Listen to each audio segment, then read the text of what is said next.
We got Marcus on this end, we got Michael on this end, and hopefully we have you, the audience, on this end, tuning in for another episode of Elk Talk Live. And it is, what is today? Wednesday, December 13th. We are done elk hunting right now, unless Marcus talks me into taking my Wyoming elk tag and heading down to Wyoming, because I think the end of November or 1st of December it converted to a cow tag. Marcus is over there like, yeah, we should go to Wyoming. Marcus has this, anytime you talk about elk hunting, you can't see him behind the camera, but he's got this big smile about elk. Yeah, elk, let's go, let's go. Anyhow, thanks for tuning in. We told you last week that my strategies, the elements, the hunting pressure, everything else did not work in Arizona. Sorry about that. It's just kind of the way it went. But this week, we're going to talk about application season. We're going to talk about gear and equipment. We're going to talk about any other questions that all of you leave here. But make sure that you are texting Randy to 77453. That's going to get you notified about everything that's going on. And we're still working on some of these bigger drawings. You know, we've been giving away some of the small things. I think this week, what I've decided is we're going to randomly select somebody who asks questions, and we're going to give them a DVD set of all of our old DVDs. We're going to give them our elk hunting DVD, and I'm probably going to throw a Hunt Talk hat in there for everybody. For not everybody. Man, you know how many hats I'd have to mail out? But the person or people that we randomly pick. So anyhow, want to thank Bowtech, Leupold, Tight Spot, Ripcord, Black Gold, Rocky Mountain Elk Foundation, GoHunt.com, Onyx Maps. I know I'm forgetting somebody, but anyhow, they are the companies that make this possible. And again, we always talk about the promo codes you can use to save yourself some money because it's shopping season, right? And if your friend, family, parent is looking for something to buy you, I think tomorrow or Friday, my top 10 Christmas items are going to come out on GoHunt.com and on our Facebook and on our Instagram. They'll be everywhere. So if you go out there, GoHunt.com, use promo code Randy, you're going to get $50 of store credit off their Insider. And if you're buying products from Onyx Maps, use promo code Randy and you're going to get 20% off all of the items that are app-based for your smartphone. So how we doing over there, Michael? You already got that many questions? Okay, here's one. People have seen this because we've just done, let's see, this year we did an elk hunt in Wyoming with llamas, and then our buddy Wade in Arizona helped us with his llamas. And the question is, are llamas easy to use if you have no experience with pack animals? Yes. Well-trained llamas. And we were lucky. All the llamas that we were using, that we were in touch with, were well-trained llamas. And they're low maintenance. They can haul more weight than I thought they could. They're not a problem at all, even for a guy like me. So I grew up in a logging family. We didn't have horses. I wasn't in a ranching or farm family. I know nothing about horses. I've used them a time or two, but they know I'm uncomfortable around them. So if I can handle and take care of llamas in the backcountry, I can guarantee you that you can take care of them. We rented llamas in Wyoming from Bo Beatty at Wilderness Ridge Trail Llamas. I've already reserved 6 of them, and I think he's only got like 60 or 70 of them that he can rent out. So if you want some llamas from him, you might want to get on the ball, because his are really good llamas. They're big. Amazing how much more, I guess, opportunity and ideas are open to you to elk hunting the backcountry when you have llamas. Randy, how do you remove the ivory from your bulls, and what do you do with them? We did a YouTube video on that. Just take a piece of wood, get in there, pop it out. I usually cut it a little bit before I do it, the gum line, and get it in there, and it comes right out. And what do I do with them? I have a whole bag full of them in a drawer in my shop. I don't know what to do with them. Someday I ought to do something with them. I don't know what it would be, but I don't think my wife is into, my wife's really not into jewelry, so I'm not going to get any jewelry made out of them. All right, what else we got? few words on gun care in the field, please. Gun care in the field is like common sense. You're going to be in some bad conditions often. You'll see in a lot of our hunts when the conditions are bad, we put a little piece of duct tape over the barrel, over the top of the barrel. Not duct tape, electrician's tape. They make like a little balloon thing that'll go over there. And then every night, if there's moisture, I wipe it down. Every day, I pull the bolt out of the barrel. I look to make sure there's no obstruction in the barrel. Other than that, I really don't do anything in the field. I'm not there polishing and cleaning and everything else. I do that when I get home. If I keep the rifle out of the elements, especially the bore, I don't have much to worry about. So for me, it's not a big deal of what I do for gun care in the field. It's pretty simple.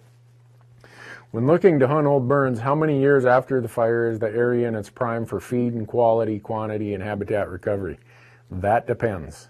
We were in Arizona. I would normally say you want to hunt it the year after the burn, or from 1 to 8 years after the burn. It depends if you're in a northern latitude, a southern latitude. If it's still the only burn around and it's 10 years old, it's still the preferred food option. But we were in Arizona 2 weeks ago, and we hunted a burned area. It burned a year ago. It should have been absolute prime. But they've had such little moisture that it really hasn't had a chance to regrow. So that burn was of zero value right now. Now, if they get good moisture this winter, this spring, and in the monsoon season next year, that burn might be the ticket. But there's just, you got to look at it. That's why you go there a day early to scout, or a couple days early. You can look at those burns and determine, oh yeah, this is back. This is regenerating high quality nutrition, high quality food, and habitat. So, let's see. How do you choose the ridge to glass from so you don't hike through a bull's sanctuary? Well, you got to play the wind. We just did a piece on our YouTube channel about playing the thermals. I think we released it on Monday. And how you're going to set up to do that depends on the thermal and the prevailing wind. Because if you think you're going to walk through a bull's sanctuary and get above him in glass, forget it. He's already gone. You have to look at how it lays out. And in how it lays out, where's the wind? Is it a prevailing west wind? Are you going in the morning, so you're going to have a downhill wind? Well, then you better be working your way up. Are you coming in the afternoon when you have an uphill thermal? Well, you better be working your way down. Things like that. There's no set answer. I guess the most critical answer is whatever you do, be cautious of the wind and do not let that bull smell you while he's in his sanctuary, because he will blow out of there and he probably won't come back for a while. Randy, have you learned more from hunting success or hunting failure? Hands down, way more from failure than I've ever learned from success. Everything that I've probably had as a moment of success is built on 5 or 6 moments of failure. It's just how it is. You have to be out there doing it, trying, experimenting, failing, but continuing. Even though you fail, don't view that as quote-unquote failure. It's only failure if you quit. Learn from it. Think about, well, what should I have done different? What did I do wrong? Did I get in a hurry? Did I this? Did I that? Did I not pay attention to this? Was I whatever? Those failures are what result in success the next time, and the next time, and the next time. And yeah, when you have success, there's always something to be learned there also. Oh, that did work. I'm going to remember that for the next time. But I'd say most of my elk have been killed as the result of a lot of failures. That's the benefit of getting to go on as many elk hunts as I do. You get to fail at a lot of things and learn a lot of lessons. So, in your elk seasons, you address a bull's need. Do you have a breakdown like that for cow elk? I say it all the time. For cows, it's feed. There is, for all 12 months of the year, 365 days a year, 24/7, cows are based, it's feed, feed, feed, feed is their need. Don't worry about sanctuary. Don't worry about any of the other stuff. If you're cow elk hunting, go find the best food on the mountain, in the unit. You're going to find cow elk. Any hunts left for the year? Not in 2017. Probably go do some duck hunting and stuff when Matthew's home over Christmas. But then in January, we're going down to Arizona. Archery coos deer. I'm right here. this thing right here is really going to get a workout. And Marcus, the camera guy, him and his wife are going down a week early, and they're going to hunt archery javelina. Is that archery javelina, Marcus? Oh, archery javelina. So I'm getting this thing dialed in now that I'm back home. I've been home for 2 days, and the new Realm from Bowtech is going to make an appearance down in southern Arizona, and we're going to be there. It's going to be a ton of fun. David Brinker from Sitka is going to join us. Hank Shaw is going to join us. There's going to be a lot of people there. So what else? Holy cow, Michael, how do we get that many questions? Are elk more active on an overcast day? Yes, that's my experience. They are. I think because it's cooler. I think because they understand the way the shadows and everything are. They feel a little more secure. I've had way more midday activity on overcast days than I have on bright, sunny bluebird days. So, oh, Dean, what is my single most important accessory for the hunt? So when you say accessory, I'm thinking it's not my weapon or my firearm or my bow, whatever that is. So I'm going to say something other than that. My optics, probably my binoculars. You see me. I wish I could show you my new Leupold prototypes that I've been using. They're cool, but I can't. So those would be right up there as one of my best, most critical accessories. I won't go without binoculars. The other might be my smartphone app from Onyx. Those are probably the two things that when I'm going through my checklist, don't leave home without it. What rangefinder do I use? I use Leupold has it's RX 1200i. It's got the TBR system, the true ballistic range, so that if you're shooting at uphill or downhill angles, it automatically compensates. Unbelievable rangefinder. I've been using them for forever, and they work great for me. Thanks for the video on applying for Arizona elk tags. Well, you must not be from Arizona, because I got a bunch of messages from Arizona guys today when that video went live saying, don't tell everyone to come to Arizona. But I'm glad you liked it. I hope you apply in Arizona. They don't look you up in the phone book and just mail tags to you, so make sure you apply. So, do you carry around a sheet for cutting up an animal? I use an ultralight tarp, and it has been one of the better items in my pack. I have a piece of plastic / visqueen. Some hunts, though, if it's not too much distance, I will bring a very small sheet. I think it was the moose hunt we did this year with Matthew. I knew we weren't going to be any more than a mile away, and I knew we were dealing with great big unmanageable quarters, and that we were going to be boning them out. So in my pack, in a little corner there, I stuffed a small bed sheet, and we laid that out, and man, that saved us. That just kept everything way cleaner. But in our more intense backcountry hunts, that's just weight I'm not going to carry. So if it's not real, I guess, critical that you reduce every ounce out of your pack because you're going in 5 miles, yeah, carry something like that. It'll keep your meat a lot cleaner when you're doing your field dressing. What pound bow do you use? My opinion of a 60 versus 70 versus 80 pound bow. My first opinion is if you got to shoot an 80 pound draw weight on your bow, you probably are doing something wrong. And now all the people who shoot 80 pound bows are going to say, Newberg, you're an idiot. No, I shoot 60. Just works for me. I have a bum wrist and a bum shoulder. I used to shoot 70, and I got fatigued, trying to hold back longer, shooting and practicing a lot just because of my shoulder and my wrist. And if you have a super good broadhead, you shoot quality arrows, you practice a lot, 60 pounds will do it.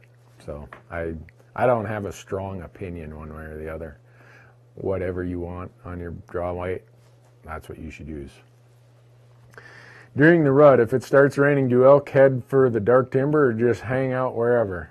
Is it worth hunting in the rain, or should you just find cover and wait it out? Depends on how much rain you're talking about. I don't see that elk run to the dark timber.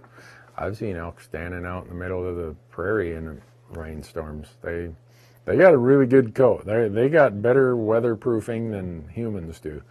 So I've never seen it affect them. Probably the one thing you want to consider when you're archery hunting, for sure, is if it's raining and raining hard, You know, when you hit that animal, the whole idea is that animal is going to hemorrhage and you're going to follow the blood trail to where it died. If it's raining really hard, you might lose some of that blood trail. And that could be a risk you don't want to take. And even to some degree, the same could apply in rifle hunting. So, I don't know, I don't change up much when it's raining. I keep hunting, with one exception. If it's raining hard enough that it ruins these $5,000 camera setups and accessories, we don't hunt. We go back and find something else to film back at camp. So, how much snow does it take to push elk to lower elevations? A lot.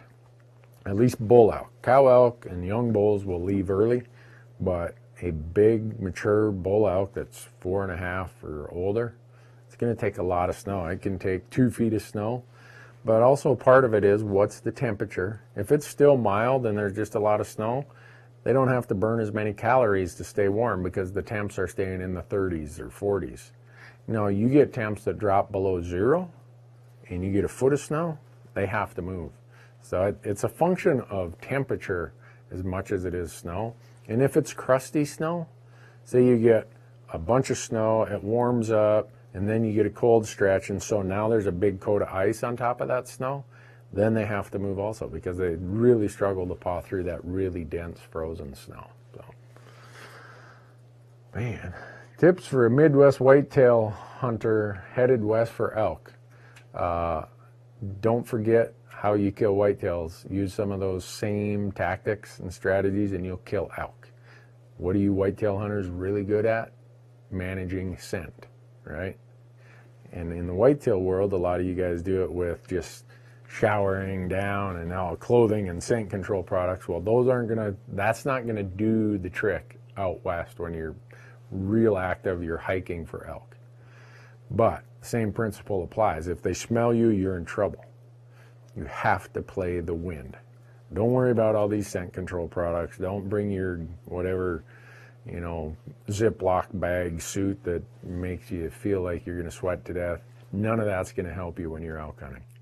Play the wind, know what thermals do in the morning, in the evening, in the afternoon, and play the wind. You whitetail guys have a lot of success out here elk hunting because you're super conscious about the wind and scent, and that gives you an advantage. So I would say do what you always do. If there's one thing maybe that you're worried about as a whitetail hunter, at least I was when I moved out here, I thought noise was a big deal. And yeah, you don't want to make any more noise than you have to, but I take off running at elk at times. I'll grab myself, maybe the crew, whatever, and we're trucking. There's none of this tippy-toe stuff.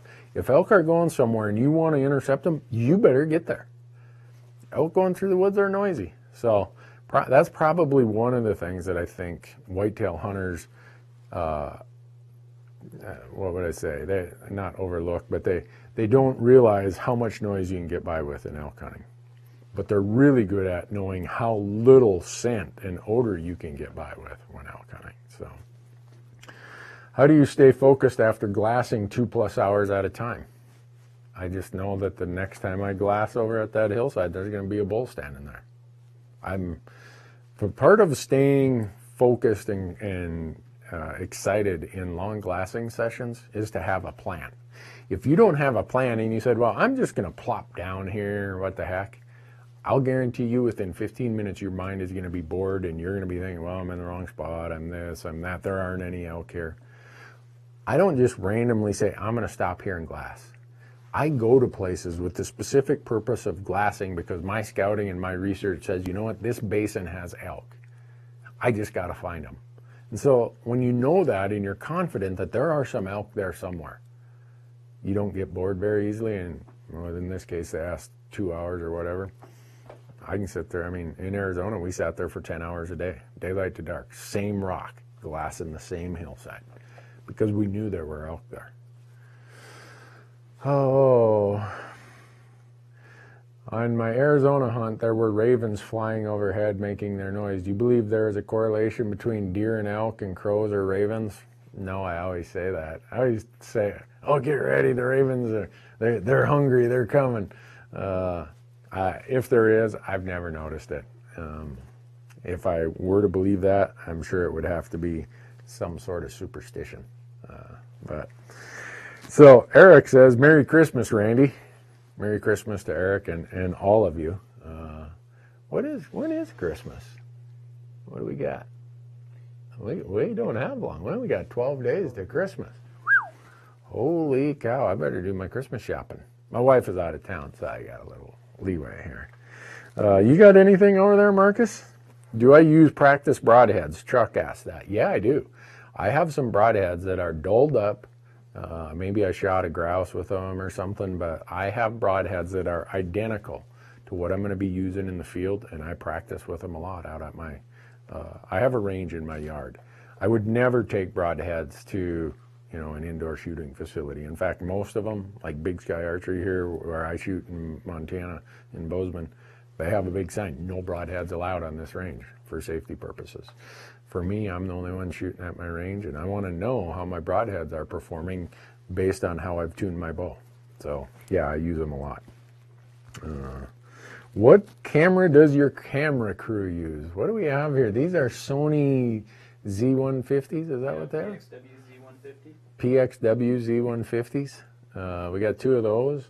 We got a Sony FX7. We got FS7. We've got Canon XA20. We've got Sony A6300. Possibly pretty soon a Sony A7R2S, something like R3. Okay.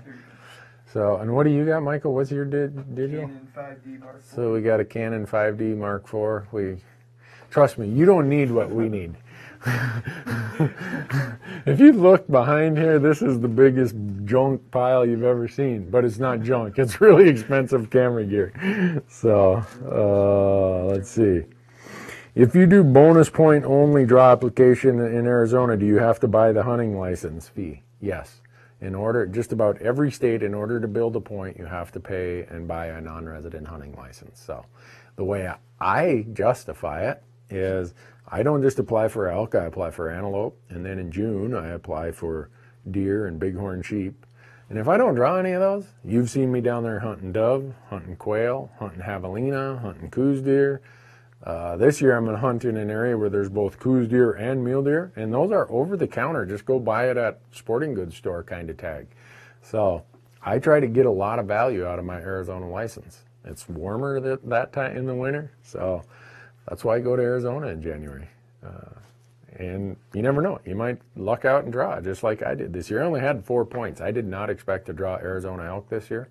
We just put that hunt up on our YouTube channel, and it was, go watch it. You'll see it was a great hunt, especially for only 4 points. So if I hadn't bought the Arizona non-resident license those years, I wouldn't have been able to get a point, and I wouldn't have drawn that tag. So, all right, what can a guy from the East do to get involved in conservation? That's a good question. Yeah, I don't care where you live, East, West, Midwest, North, South, city, country. To get involved with conservation, there's probably some sort of rod and gun club nearby. If you're in a really urban area, I'm sure there are still chapters of the large conservation groups. There's probably some land conservation groups, even if they're not hunting centric. I suspect there's some sort of river, stream, water quality conservation group. The big ones that we do, you see it right here, Team Elk, Rocky Mountain Elk Foundation. Backcountry hunters and anglers, gosh, there's all kinds of them. Ducks Unlimited, Quail Forever, Pheasant Forever, Rough Grouse Society. The list goes on and on. Those are good places to go and look and start. But I'm glad you asked it, because we as hunters, as we become a smaller and smaller segment of society, we really have been the ones funding and doing the volunteer work for wildlife conservation. And as we get to be a smaller and smaller percentage, the burden per capita that each of us have to carry is greater. So I hope all of you will find some conservation group to belong to, not just in a membership standpoint, that helps and that's great, but also to be involved with, whether it's advocacy, whether it's volunteerism, whether it's fundraising, whatever it is, every one of us have to do a little bit more. So, All right. Coordinates for my honey hole. I'm going to ask the audience this question.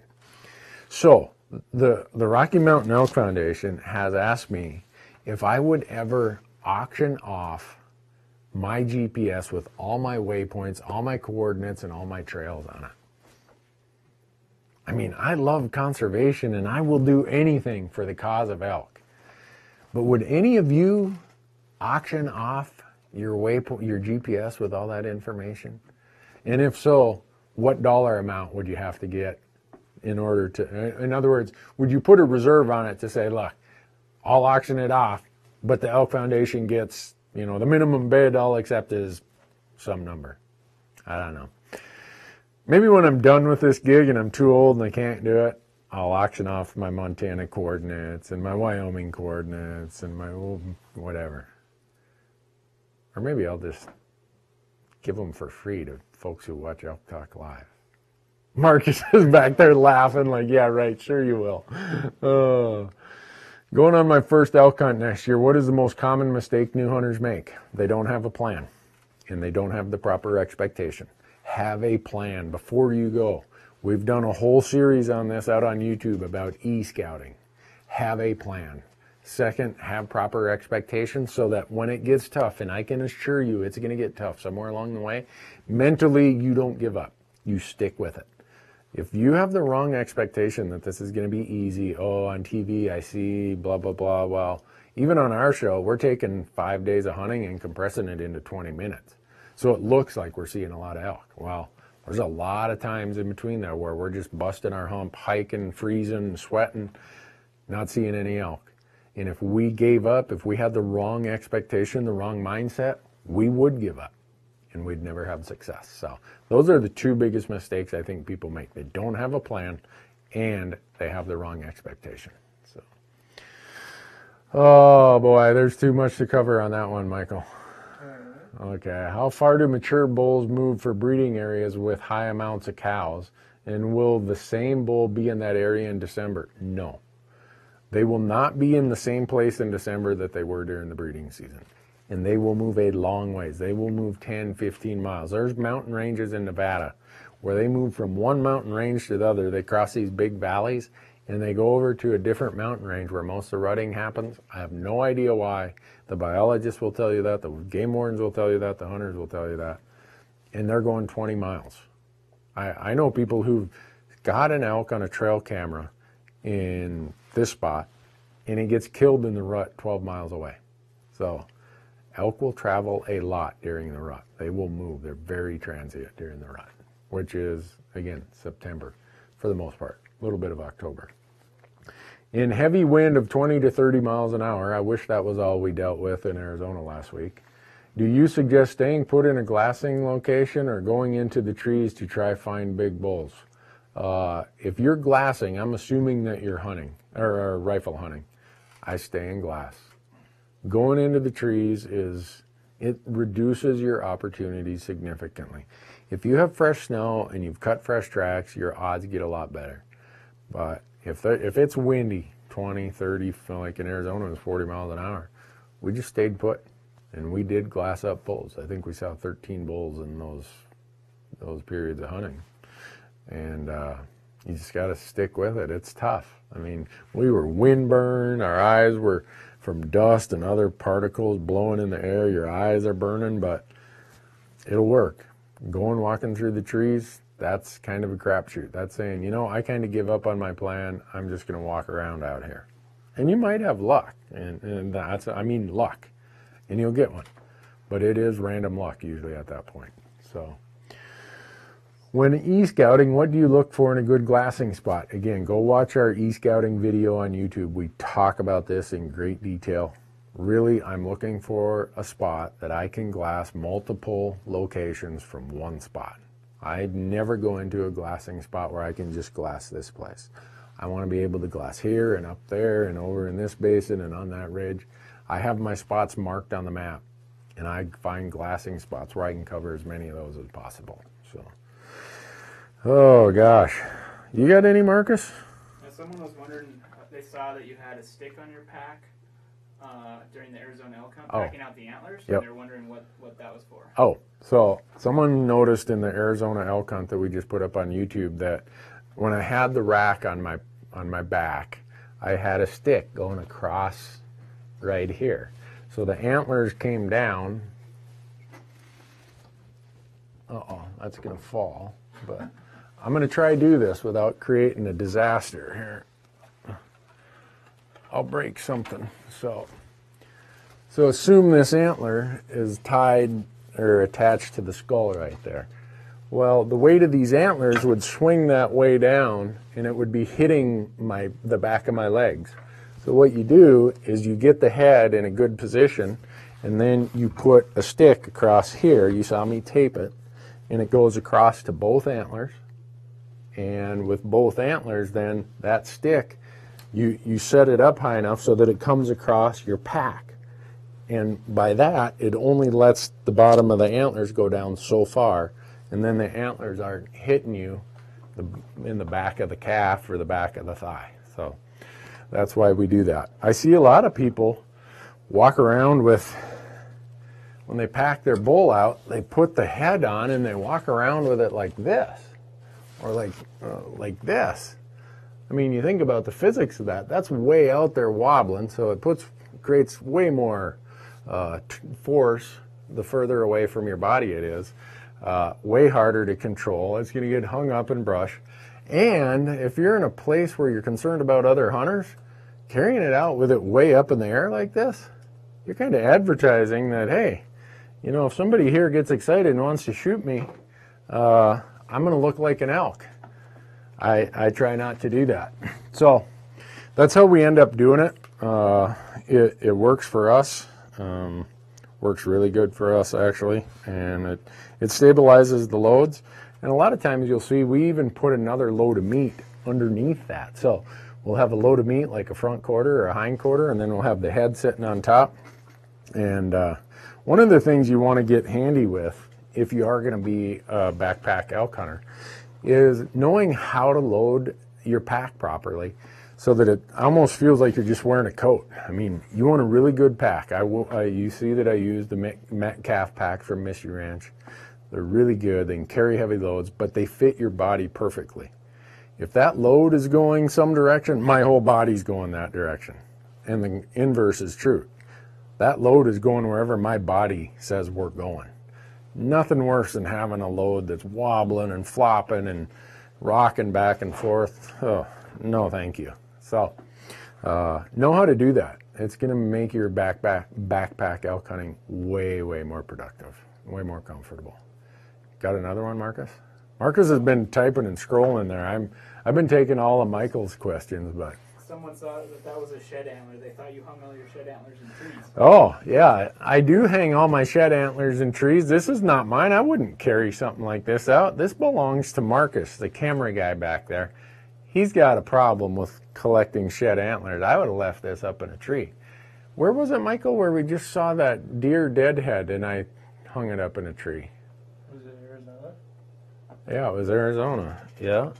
It was either Arizona or Nevada. Yeah, and I told you were fired if you had touched it. Oh, And- no. That was our Montana deer. Okay. Well, then we did find a shed deer antler in Arizona, and I hung it in a tree, and within, 10 minutes, we saw those 3 big bulls. I'm telling you, there's something karma, some sort of good juju about hanging antlers in trees, so. Randy, do I have a public speaking schedule? Yeah, I do. It's too long to list. I'll be all kinds of places this winter. Almost every weekend in the winter, I'm traveling somewhere, being an MC for an event or giving a presentation or whatever. I'm not sure why, but I appreciate that people show up when I do it. But the reason I'm able to do it is because we have so many great companies let me go and do these conservation things. When I do these for conservation events, I never charge a fee, nothing. I just say, pay my gas to get there or whatever.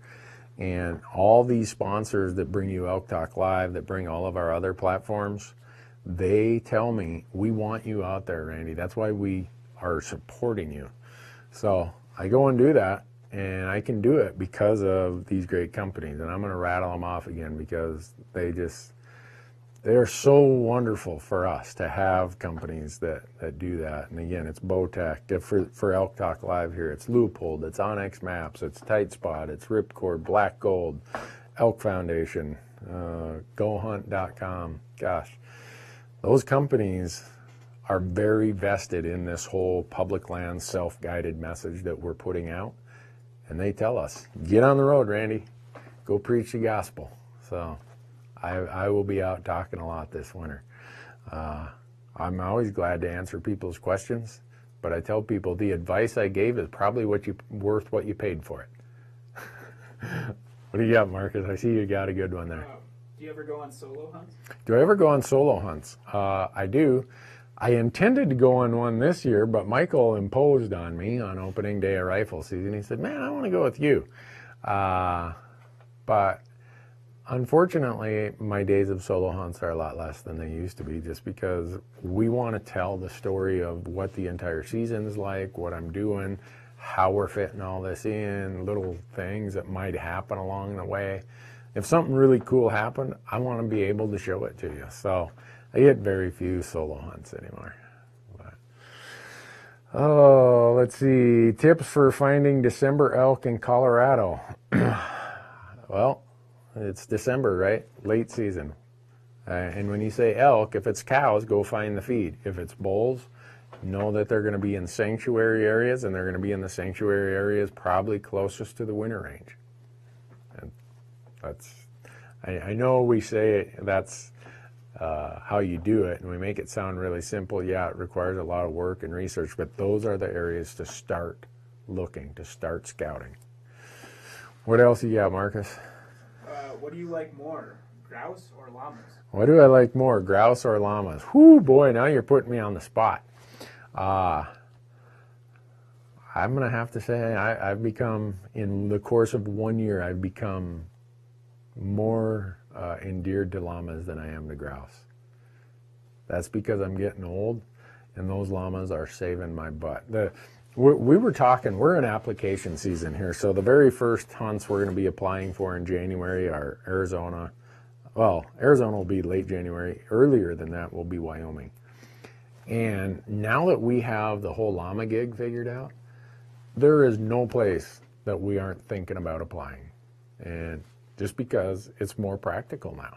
It's going to save our butt, save our backs, save our legs. So, but trust me, if there's a grouse in the way, he's coming home in the pot. But what do you got over there, Michael? How do you go about deciding what unit to put in a state? It depends on what you're looking for out of your hunt. Some people say, you know what, I just want a chance to shoot an elk. Some people say, oh, I want nothing but the big one. For me, I want that blend of experience that's going to be, all right, I'm going to see some elk. I'm maybe going to have to work a little harder because maybe the public access isn't, huge blocks of public land. Maybe I got to solve the access riddle a little bit. I'm good at that. But as far as what unit you want to apply for, make sure you know what you want out of your hunt. Maybe you want a cow hunt, and those are going to be easy. Maybe you want a backcountry experience. Well, those might be easier too because some people don't want to work that hard. For me, it depends on what story we're trying to tell. I'm probably going to say, all right, if this is considered one of the lower rated units in the state and this is one of the higher, I'm going to be in the middle of this tier here usually, and I'll make do with it. I'd rather go elk hunting and know that in the middle of the tier, my draw odds are going to be way better than waiting 20 years for one of these big, tough to draw glory tags. I want to go, so I'm going to be somewhere between slightly above the middle of the pack to the bottom of the list. And I'm going elk hunting. Oh, wow. Randy, do you recommend solo hunters carry any type of personal locator beacon or satellite phone in the backcountry, or will cell service suffice the majority of the time? Cell service sucks everywhere we go. Do not count on cell service. This year we bought a Garmin InReach, right? And we brought that with us. For me, most of the places we're finding good numbers of elk on public land, to bring your cell phone, you may as well stand on a rock and yell. You're going to, you know, someone's going to hear you. As your chance of your spouse hearing you standing on that rock yelling is the same as bringing that cell phone. So a personal locator beacon or an inReach device is probably what you're going to have to do. Satellite phones are good. Only downside is you got to have some way to recharge them if you run out of power. Holy smokes, I can't believe all these. Will a bull elk come back to his bedding area after you shot at him? Not that day. Maybe not even that season. The older bulls, they wise up. If your season is long like in Montana, he might come back in there in a week or so. But in a lot of states, your seasons are 5 days or 7 days. Once you get him out of that sanctuary and get a shot at him, you better make it count, because the odds are in those shorter seasons, you're not going to see him in that spot again. So, holy cow, Michael, you got a list there a mile long. You got one, Marcus? Yeah. On an August hunt, how would you keep on an August elk hunt? How would you keep meat from spoiling? How would I keep meat from spoiling? I'd get the hide off as soon as possible. I'd get it in game bags as soon as possible. I would hang it in a shaded spot and let the wind blow on it. I'd probably let it hang overnight in the mountains. The temperatures, even in August, will drop down into the high 40s, low 50s. And then once that big mass of meat has cooled, I would get it down to my Orion cooler. I would put ice blocks or frozen milk jugs on top, and I would get it to some sort of cooler facility. You know, August, they can be really hot, and you don't want to take any chances. When bulls are in sanctuary mode, how close will you get to them? As close as I possibly can. Usually we see them from far away. We in sanctuary areas, we get where we can glass 800 yards this way, 500 yards that way. And we see them, we watch them bed, or we watch them get up and feed, and then we make a stock and we try to get within 300 yards of them. I mean, we've shot elk further than that, but for elk, my preference is I like my shots less than 300 yards, and most often we can do that. So, and sanctuaries don't apply in archery season. Elk are just moving and going.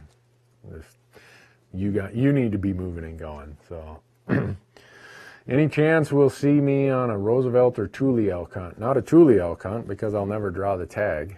Roosevelt elk, probably. In fact, I was talking to my son Matthew. He moved to Oregon, and he's trying to figure out the Oregon Roosevelt elk gig. So we thought, you know what? Neither of us have ever hunted Roosevelt elk. Maybe we should do a YouTube series about how we're going to approach this, how we're going to do our research, how we're going to find a tag, and then go film it and show people what little we know about elk hunting. Any elk hunting advice for hunting heavily pressured areas? Yeah. Be willing to do what the other hunters aren't willing to do. And that means get up earlier, go back further, go into country that maybe is rougher and tougher. Don't do what everyone else does. Be a contrarian. Because if it was easy, everybody would have success, because most people are doing the same thing, the easy thing. It's never easy. So plan on doing more and different things than what the rest of the crowd is doing. So, what do you got? How far away do you think an elk can smell a person? How far away do I think an elk can smell a person? Well, I used to say at least 200 to 300 yards, but after being in Arizona last week, Michael, how far were those people from those bulls? 700, 800 yards? Yeah. So we did this piece about thermals while we were there, because right in the morning we glassed 2 really nice bulls, and one of them's bedded, one of them's standing, and we're thinking, all right, where are they going to move to? When they leave that morning bed, they're going somewhere else, because there's no way we could have got around to them. The wind is blowing pretty good. We're not going to take that long of a shot. Well, up above them, about 700 or 800 yards, some hunters come out on a rock, and they come above the elk. I don't think they even knew the elk were down there. But you don't hunt from above and hunt down in the morning when the thermal is blowing downhill. Well, that one bull stood and he looked straight up, exactly where that scent stream would be coming from those hunters who were 700 yards away, I bet. And they took off, never to be seen again. About, I don't know, 20, 30 minutes later, those hunters come walking down the ridge. So after seeing that, my idea of thinking elk will smell you from 200, 300, 400 yards, I'm probably going to double that. I'm going to say 600 to 800 yards, they still might smell you. Some people will say, oh, that's BS, Newberg, and maybe it is. Maybe it was just coincidence and accident, but that bull was locked on to where those hunters were, and there's no way he could have seen them. And their scent and that thermal was coming right down to where those elk were. So I'm going with that for right now. Thoughts on a gravity water filter? I'm concerned of it freezing at night and not working. All I use are gravity water filters. We did a YouTube series about filtering water. Pumps, I've got the pump ones, but man, when you got a crew of people like we do, you got to pump a long time. I prefer gravity filters. The thing you do, take the filter out at night so it doesn't freeze. Drain your hose at night so it doesn't freeze. It takes a minute. Even get on the end of that filter, give it a little blow, and blow the water back out of there. You'll be fine. And gravity filters can process a lot. I use the Katadyn base camp filter. Katadyn just sent us, what are those things they just sent us with the built-in filters, the bags? I can't remember the name. Oh gosh, I can't remember. We didn't get it. They sent them to us late this season. We didn't get a chance to use them, but they look slick. They're like a water bladder with a built-in filter where you just go fill it up and off you go. And it's got like a little pull-out water bottle kind of thing that you drink out of.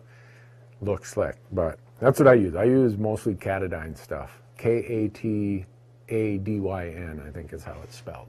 So, what spotting scope do I use? I use most of the time for elk hunting. I'm going to be using my Leupold Gold Ring 60 millimeter.